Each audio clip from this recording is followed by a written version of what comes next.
Hi, my name is Roselyn. So one word that I like to think or maybe describe myself is a chameleon. I feel like my experiences makes it easier for me to relate to different people. Hi, I'm Zipporah and I am contagious. So welcome back, everybody, to word association. I think that's what I'm going to call it. You're going to see if it's called word association. You are back with our lovely guests, Roselyn and Zipporah. And yeah, say hey, ladies. Hey. And we're going to pick one more word from our list. So last week we did mistakes. And this week, gonna give us a who wants to choose which one? Because Roselyn, last week you came with the mistakes. Quick. Zipporah, do you wanna choose one? Ocha. My type. Let's go there.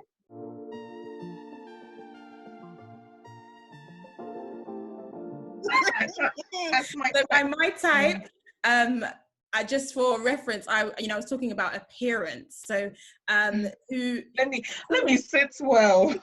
So I should have told you guys to bring a cup of, I don't know, whatever y'all drinking, Water because I don't want to be dusty on this topic. That's it. But it's like being called somebody's type as well as what your type meant, so it's there's two elements to it. Okay. Previously I actually put it as pretty under appearance, but I changed it because I was like, my type is a bit more saucy, so that's why. So if we're thinking about growing up, what it meant to be called somebody's type. Mm-hmm. How did that make you feel when somebody said, like, when they were talking about different groups of girls and they were like, yeah, she's my type, like, yeah. Oh, right. Okay, cool. How did that make you feel? Personally, I was nobody's type, so it made me feel like a bit of like a reject. Like, why doesn't nobody want me? So I live in Hull, and it's always been kind of a really racist city, right? So there are not that many black people. All the black boys around us needed white girls to affirm their status in like society. So they used to call us ugly. Like they'll be like, I never date a black girl. And then like the white guys don't want to date us either. But like, I guess because I was kind of like shy in terms of like male interaction. And I was a bit like let me be real. Thick thighs, big lips, thick thighs, big butts were not a trend. So I was always the kind of like, hey, like, and I've been like hippie since I was a kid. So yeah, nobody looked at me sideways. Yeah, so I wasn't anyone's type, and if I was, they'd have that thing where I like you, but I'm ashamed of it. So I didn't enjoy it then. That's deep. How can you just drop that deep? You just dropped that at the end. I have brothers, so I've always been able to relate more like to guys. And like I grew up with my dad most like a chunk of my life. So then we'd be having that like we're boys moment, and then I'd get that like, you're like, oh, you're actually pretty, or like. And like teenage boys don't know how to hide like their desire or like their appetite. Even like older teenage guys, that hypermature, that's a different topic. The hypermaturity assigned and hypersexualization of young black women, that was a thing. But it was like that kind of, I like you, but I'm ashamed of you, kind of thing. So that's where it came from for me, because I could see like I remember one time, I used to be scruffy all the time, and you see, even the way I'm dressed right now, I'm comfortable, I'm in my own home. Or I didn't sit there and do makeup because like I remember one time I really, when you do the cleanup, you clean up nicely, and all the black guys that were a group of my friends and their white friends, I remember I was walking and I could hear them talking behind me. They were like, oh my gosh, who's that? And then like when they come to approach me and they were like, oh my gosh, Zippy. And I was like, oh. Hi. One of them, they're like, okay. So that was the experience, but I feel different now. What about you, Roselyn? So I I always laugh when I describe myself in this way, but I'm describing it not based on how I view myself, but based on how people have described me. Okay? And Just a disclaimer. And what you are. So I'm quite a shapely girl. And when I've pretty much been quite shapely like for all of my life, I guess. Once I hit puberty and I started like, you know, getting pow pow pow pow and pew, it was like so I'll say that yes, when guys refer to me as, oh, that's my type, and like it came with some sort of validation, but the very bad thing about that is that it made me accept being objectified and very sexualized all the time, and that I allowed that to kind of it made me view myself in that way. And so it's like, and even how I carry myself and even like how I dressed and everything, it was very much to kind of exude more sensuality and that kind of vibe. It was nice to hear, but then there's a danger in feeling validated by what people say, because then you're going to start moving according to how people are labeling you as, right? And so yeah, and so it made me move as that person. It's like, oh, like guys will say, oh, your body is nice. I was like, but then, you know, the intentions towards you are not good. So you need to shine your eye and wise up. But now it's completely different to how I view it. I think the whole, what do they say? It's not the level up or what do they say it when you glow up? The glow up, yeah. Oh, yeah, the glow up. The glow Yes. up.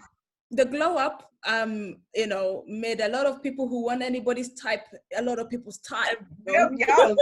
Yes. I don't know. For me, growing up, I don't think anybody said, "Oh, you're my type." I remember there was a colorism thing though, where they were like, "Oh, we don't really like dark-skinned girls, but you're like the limit. Like you're the, you know." Oh, you're nice for a dark-skinned girl.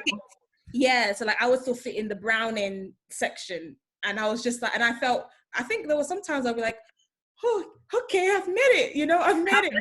But I began to realize that that's like, how terrible is that? Like, you know, to feel, for a man to make me feel like I am validated, I'm accepted because, you know, he can see, he likes my complexion, or he thinks my complexion, you know. So I think I went through that, but I don't know if anybody called me their type. I too blossomed early. I'm very voluptuous in the boobs area. Yes, I've seen you. I can see now, Abisoye. You can see now. I went to WhatsApp group. All of us, I can see all of you.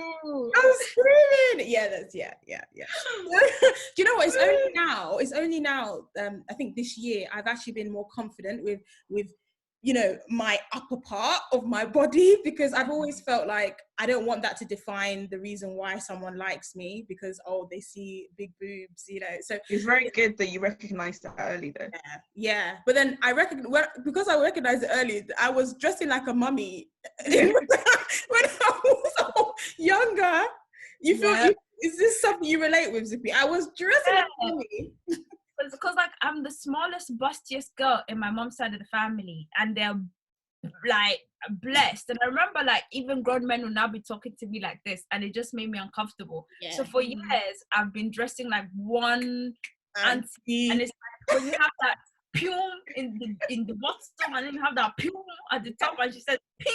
You attract a lot. So me, I just used to dress like somebody's mom, like literally. It's so funny how it's like the extreme opposites. Yeah, like it's like there's no balance. It's either like you just wear everything to cover up, or you just like wear everything to show everything. But that's how you feel, because the middle is so obscure that you feel like. If you just, like, for example, if I show just a little, it's like, oh, is that V-necks? Like I was talking to one of my friends yesterday, and I was telling them about how much I love polar neck and crew neck jumpers and stuff like that. And they were like, why why are you so obsessed with it? And I only began to realize it's because it makes me feel comfortable. I don't feel like, you know, you have to physically see everything of me, you know.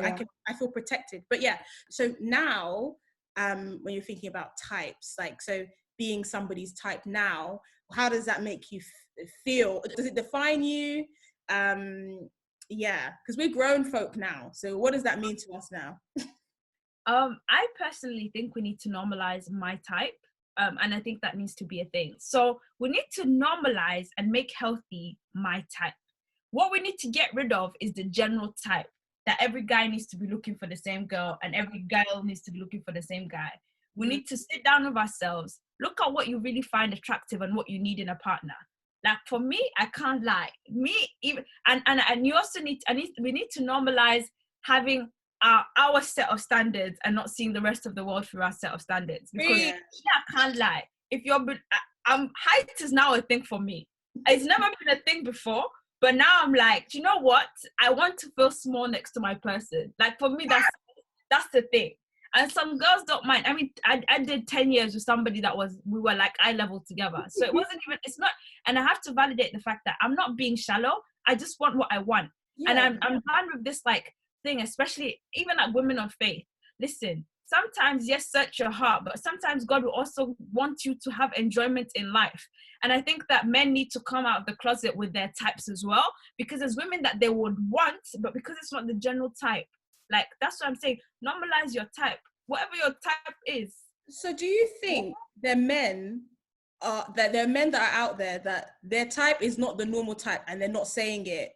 Because I thought it was more, there are men that their type is the one that everybody likes, and women are like, can you look at the normal people too? I was going to say, we need to do away with the standardized type and personalize it, because then that way everybody will find somebody. Because like, even with different like guys and girls, we find different things attractive about each other. So like, I could be looking at you, Roselyn, and I'm like, oh my gosh, because for me, your features, I love your lips and I love your eyes. Somebody else will come and look at you and be like, oh my gosh, it's the nose for me. Like, I love this tag. It's this for me. So then me, I know that. I don't care about your skin shade. I don't care about all the rest of it. But height, along the non-negotiable. Me, I don't want to deal with a short man, because it's like, I want to feel tiny, and that's okay. Yeah. You know, instead of then being with somebody and you're like, I love you, but there's this. Yeah, you don't want to ever get into that. You can't look at, I've always said that if I am with somebody and there's something I don't like about them, or I'm like, then we just can't do it, because I'm literally not going to respect you. It sounds really silly, but it's like, how can you be with somebody and you want to change them? You can't be with somebody. Like, obviously there's certain things that you would think, oh, maybe that, you know, personality wise, or things that they can, you know, develop on. But if you're saying like physically you want to change the person, like, what's the point? What is the point? I remember a big booty girl and you wanted to have tiny booty. No, go with somebody. Girl. There's big booty girls that need love, instead of being with somebody that you then make feel insecure. And that's the thing. That's why we need to normalize it. I don't because I feel like I'm being bad by saying like short men are great, they're wonderful, they're amazing for whoever is for them, but for me, it's not for me, and I don't want to be guilty about that. That's fair. I think when people say that whole short girls liking tall guys thing, I think they say it negatively because they feel like it's more of a desire because everybody likes it, or like, it's not really about personal thing. So I really like what you said about not making it such a standardized thing, but something that is personal for you and you have your reasons. Because you're right, some women, they don't mind being, you know, they're you know, thick, very, you know, thick, voluptuous women, and their man is very slender, and it's okay, you know. So, you know, each to their own. What I wanted to say was, I hear it when it comes to this type, my type in appearance. I hear it, but also I also feel like people need to be open, only because what you might like, what you liked 5 years ago, you might not like it 5 days later, right? And there's a danger in obsessing about specific things. There are things that are a priority, yes. Like for me, I know I'm a thick woman, so I said, God, I cannot marry a slender man. I like broad guys. Like, give me wedge, give me just a me. I want you to feel like you can wrap your arms around me. It's important. I've got my bae now, so I ain't get, and he's all that. So I ain't gonna worry about that. Like he can carry. He's got the height. He's got the broadness that I like. But yeah, what I tend to say to people is that with what your type is, with each person that comes, there has to be a certain level of grading, and that you can't look at somebody. If you're looking at somebody and you're thinking, oh, like you're physically not attracted to this person, there's nothing about that person physically. That it's just, you look at the person, you're annoyed. Don't do it, sis. Don't do it. Don't force it. Leave it alone. But I feel like people need to be a bit open, because things change. And then the things that sometimes the things that you deem as important, there might come a time, if we're 35, someone that has a stable career is more important than a guy that's tall or short, right? And so it's like, I'm just saying that there's certain things that you will deem as important. So I'm just saying that we need to be a bit open.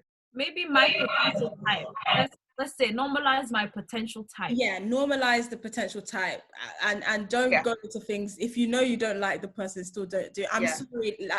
That one is so serious. Don't do it, because you're like, it's not just about you. It's about how you project on that person as well. Like you can't make that person feel small. You can't, please don't do it.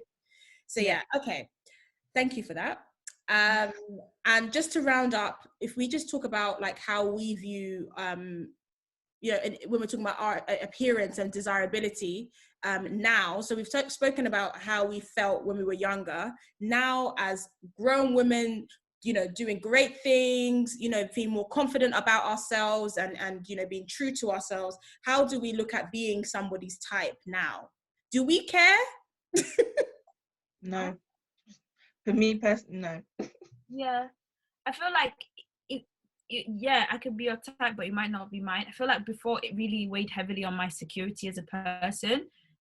One thing I have to acknowledge is that, and I guess pretty privilege or whatever, is that globally I am the standard type. I'm coming to understand that, the standardized type of a Black woman, which means that there will be people that look at me and think you're my type, but actually I'm not your type of person, but I'm your type of body, and I'm so much more than that. So it doesn't mean squat to me, and I try to challenge men sometimes on that, when they're like, oh, I want to get to know you, and I'm like, what is it about me you want to get to know? Is it just because I look like, or they'll be like, oh, I'm into it, because I'm racially ambiguous. I've learned that now. I went to Colombia, they were speaking to me in Spanish and asking me why I wasn't speaking Spanish. I was like, I'm not, and I'm like, is it because I'm racially ambiguous? Is it because, and they'll be like, oh yeah, I'm really into South African girls. I'm like, I'm not South African. Or I'm into Ethiopian girls. I'm not Ethiopian. I'm not, like, so just being like, your pursuits might be shallow. And I think this is what you were trying to land with in terms of,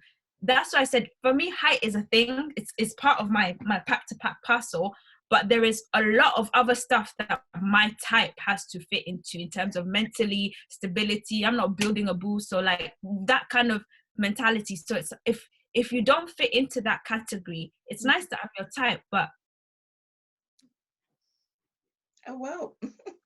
yeah, I like that. And I think that's a great way to summarize that. It's nice. I can be your type, but are you mine? What are your intentions? Like you said, once we're in that journey of knowing us, what we need, not just what is desirable to everybody, what is desirable for me, it doesn't really matter. And I can definitely agree with that. It's important to recognize that at the end of the day, someone can physically meet your type in terms of aesthetics, but it's really about what's on the inside, because what is on the inside is what's going to reflect on the outer, right? So and that's mainly why now how people view me in terms of how I look on the outside doesn't faze me, because it's more so, if I'm your type, as Zipporah was saying, what else about me will makes you think that I'm your type, because it's no longer the exterior. These days, everyone can formulate. We can either do it with makeup or we can do it with surgery. So it's like on the outside, it doesn't carry any substance, and so it's about what actually makes that person useful for you in terms of what they carry as a person. Yeah, substance, definitely. Yeah. Thank you so much, ladies. I've learned a lot. How have you found your time? Really nice, and it's so nice to meet you, Zipporah. It's the See, first time I've come across you. That whole understanding, okay, I have a friend for this, because when one of my friends wasn't talking to me about her business and she was talking to another friend about her business, I was like, okay, like, does that mean she's not closer to the other person than she is to me? And things like that. But actually I realized, no, you have different friends for different things based on like who's in that sphere with you.